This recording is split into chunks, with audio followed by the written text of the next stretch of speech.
Hello everyone. दोस्तों, आज इस वीडियो में बात करने वाले हैं बिहेवियर के बारे में कि हम आपका जो बिहेवियर होता है उसको इंटरव्यू में हम कैसे शो करते हैं। तो वीडियो को शुरू करते हैं इस टॉपिक के साथ। तो दोस्तों, जब भी हम टेलीफोनिक इंटरव्यू की बात करते हैं या वॉक इन इंटरव्यू की बात करते हैं, हमारा बिहेवियर उसके अंदर मस्ट होता है और जिसको अक्सर हम लोग माइंड नहीं करते हैं। और इंटरव्यू के दौरान हम हमेशा अपने आप को एक जोकिया मोड में रखते हैं, मजाकिया मोड में रखते हैं, जो अक्सर हमारे लिए हानिकारक सिद्ध होता है।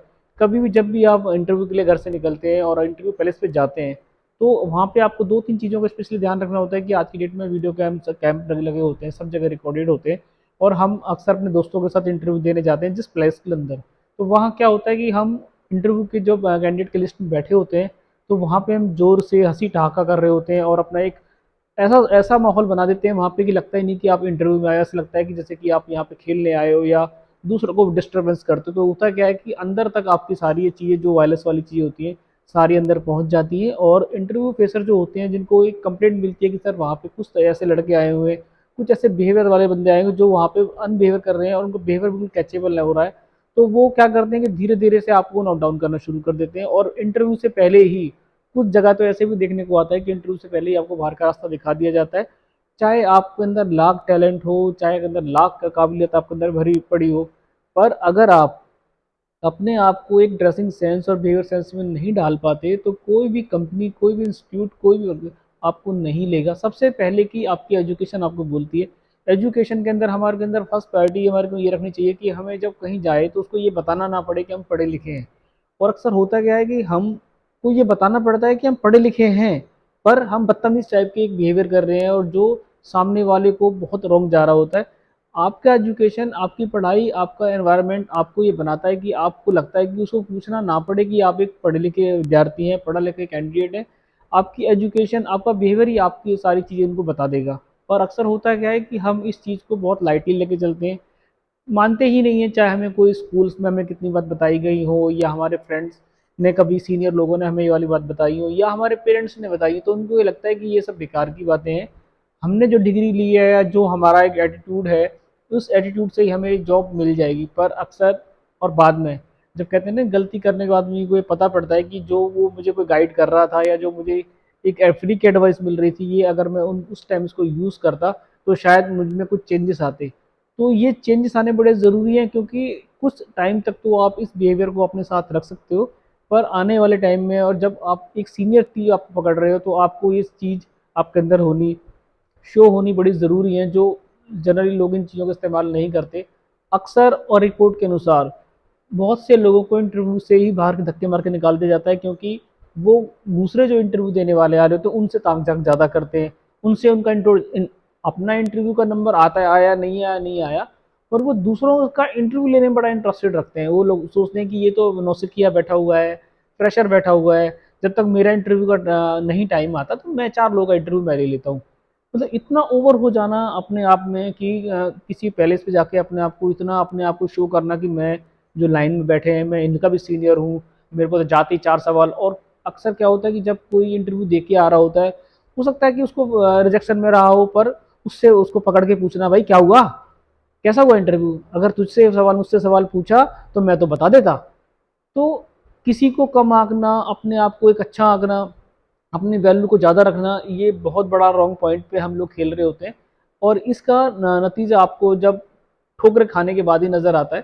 तो दोस्तों, जब भी आप इन चीज़ों को एडवाइस आपको कोई देता है, आपका सीनियर है, आपका फैमिली पर्सन है, आपका दोस्त है, या आपका एनवायरनमेंट के साथ जहाँ भी आप रहते हो, अगर वहाँ कोई भी बंदा आपको एक ऐसा एडवाइस करता है कि आपको अपना, आपका बिहेवियर उनको सूट नहीं कर रहा है, देन कि आपके अंदर काफ़ी सारी कमियां हैं। अपनी कमियों को ना मानना सबसे बड़ी गलती है आदमी की। अगर आप फर्स्ट स्टेज पे अपनी गलती नहीं मान रहे हो, तो आगे जाके आपको उसका बहुत ज़्यादा फेस करना पड़ेगा।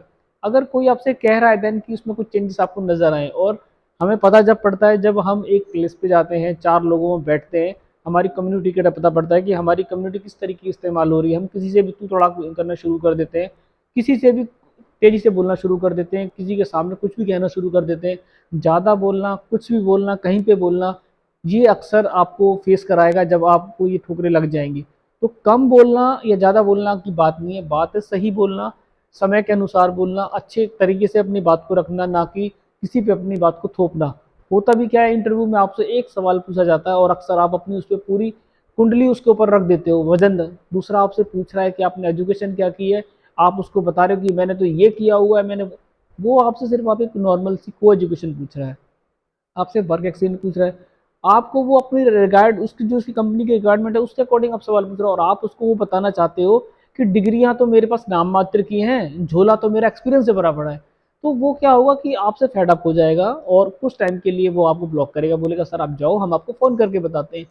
ऐसा एक जगह नहीं होगा, बार बार होगा और हर बार होगा, जब तक कि आपको अपनी कम्युनिटी का, अपने बिहेवियर का नहीं पता पड़ेगा। अगर कोई आपको टोक रहा है, रोक रहा है, समझा रहा है, देन की आपको चेंजेस की रिक्वायर्ड है। पर अगर आप ये सोचते हो कि नहीं मैं जैसा हूँ वैसा रहूँगा, तो फिर आप कैसे हो, कैसे रहोगे, तो समय आपको बताएगा। तो दोस्तों जब भी आप इंटरव्यू की तैयारी कर रहे हैं, 4 लोगों में अपना कम्युनिटी बना के देखें, अपना ड्रेसिंग सेंस, बिहेवियर सेंस को एक बार चेक करके देखें कि क्या आप बाहर के पैलेस पे कंफर्टेबल फील करने वाली पोजीशन में हो, या किसी के सामने आप तो ऐसा लग रहा है कि भाई मैं वहाँ पे हाइपर होता हूँ, तो वो चीज़ मुझे नहीं करनी है। अपने माइनस पॉइंट आदमी को हमेशा पूछते रहने चाहिए, क्योंकि अगर आप अपने माइनस पॉइंट ही नहीं पूछोगे तो आप गलतफहमी में जी रहे हो। हर आदमी में कहीं ना कहीं माइनस पॉइंट होते हैं, प्लस पॉइंट होते हैं, पर जब आप किसी के पास जॉब मांगने जा रहे हो, किसी के पास जॉब करने के लिए जा रहे हो, तो वहाँ आपको वो आपको बिल्कुल नाप और तोल के लेगा। अब भले ही आपके अंदर अच्छे पॉइंट होंगे, पर वो आपको नेगेटिव पॉइंट भी क्यों रखेगा, क्योंकि वो आपको पैसे के लिए हायर कर रहा है, कंपनी के लिए हायर कर रहा है। तो वो चाहेगा कि आपको बिल्कुल खरा सोने की तरह नापे और तोले। तो आपके अगर प्लस पॉइंट ज़्यादा है और चाहे नेगेटिव पॉइंट 2 हैं, तो आप कोशिश करो कि उस नेगेटिव पॉइंट को सबसे पहले आप इरेज करो, साफ करो और अपने प्लस पॉइंट को उसमें ऐड करो, ताकि आप जाके कहीं पे भी इन चीज़ों का शिकार ना हो कि जो एक बंदा देने आया था इंटरव्यू, इसका ड्रेसिंग सेंस बहुत ख़राब था, बिहेवियर सेंस बहुत ख़राब था, ताकि कोई भी कंपनी वाला आपको ना ले। और अगर आपका एक बिहेवियर सेंस अच्छा रहेगा तो कोई भी कंपनी वाला, भले ही अंदर आपके अंदर काबिलियत कम हो, कुछ एक्सपीरियंस की कम रही हो, पर वो आपके एक नॉइस टॉकिंग के अकॉर्डिंग वो आपको अपनी कंपनी में रखने के लिए सोच सकता है। दोस्तों इस बात को अपने यूज़ ज़रूर करें कि आप अपने बिहेवियर सेंस को ज़रूर चेक करें और अपने साथ में इसको बनाए रखें, यही आपके साथ आगे काम आएगा। दोस्तों इस चीज़ों जो मैंने टिप्स बताए इसको आप फॉलो ज़रूर करें। फिर मिलते हैं एक अच्छे वीडियो और एक टॉपिक के साथ, रीड करके लेके आएंगे, और आप कमेंट बॉक्स में ज़रूर जाएं, अपना कमेंट ज़रूर शेयर करते रहें और चैनल को सब्सक्राइब करना ना भूलें। मिलते हैं एक अच्छी टॉपिक और वीडियो के साथ, तब तक अपना ध्यान रखें। बाय दोस्तों।